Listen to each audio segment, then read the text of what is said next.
പഴയ ഫ്രിഡ്ജാണ്. ഫ്രിഡ്ജിൽ ഞങ്ങൾ പച്ചക്കറികളൊക്കെ എങ്ങനെയാണ് വെച്ചതെന്ന് നിങ്ങൾക്ക് കാണിച്ചു തരാം കേട്ടോ. പച്ചക്കറികളൊക്കെ ഞങ്ങൾ ഒരു ഡബ്ബയിലാക്കിയാണ് വെക്കാറുള്ളത്. ഒരുപാട് സ്പേസ് കിട്ടും ഈ മെത്തേഡ് നിങ്ങൾ ഉപയോഗിക്കുകയാണെങ്കിൽ.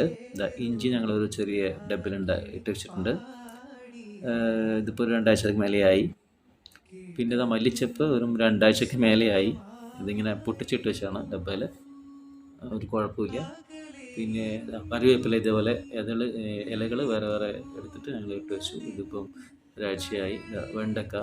വെണ്ടയ്ക്കും ഒരാഴ്ചയായി. ഇതുവരെ ഒരു കുഴപ്പമില്ല, നല്ല വൃത്തിക്ക് നിൽക്കുന്നുണ്ട്. ക്യാരറ്റ് വാങ്ങിയിട്ട് ഒരാഴ്ചയായി. നോക്കുക ഫ്രഷായിട്ട് നോക്കുന്നത്. പച്ചമുളക് ഒക്കെ ഫ്രഷായിട്ടാണ് നിൽക്കുന്നത്. പിന്നെ ഞങ്ങൾ തക്കാളി കഴുകിയിട്ട് ഒരു പ്ലാസ്റ്റിക് കവറിലാക്കിയിട്ട് ഇങ്ങനെ ഇതുപോലെ കെട്ടി വെക്കും. പിന്നെ ഞങ്ങളുടെ ഉപ്പേരിക്കുള്ള കോവക്ക, പച്ചക്കായ, അതുപോലെ തന്നെ കക്കിരി വെച്ചിട്ടുണ്ട്. പിന്നെ ഞങ്ങൾ കൈപ്പക്ക ഒക്കെ ഇതേപോലൊരു പ്ലാസ്റ്റിക് കവറിൽ കെട്ടി വെച്ചിട്ടുണ്ട്. പിന്നെ കറി കഷ്ണങ്ങൾ, മത്തങ്ങ, പിന്നെ വെള്ളരിക്ക, പിന്നെ ഉപ്പേരിക്കുള്ള ക്യാബേജ്, ഇതൊക്കെ ഇതുപോലെ ഞങ്ങൾ കെട്ടി വെച്ചിട്ടുള്ളത്. ഇങ്ങനെ വെക്കുന്നതുകൊണ്ട് ഗുണം എന്താ വെച്ചാൽ ഇതുപോലെ സ്പേസ് ഒരുപാട് കിട്ടുകയും പിന്നെ പച്ചക്കറി 2 ആഴ്ച വരെ ഒരു കേടും ഇല്ലാതെ നിൽക്കും.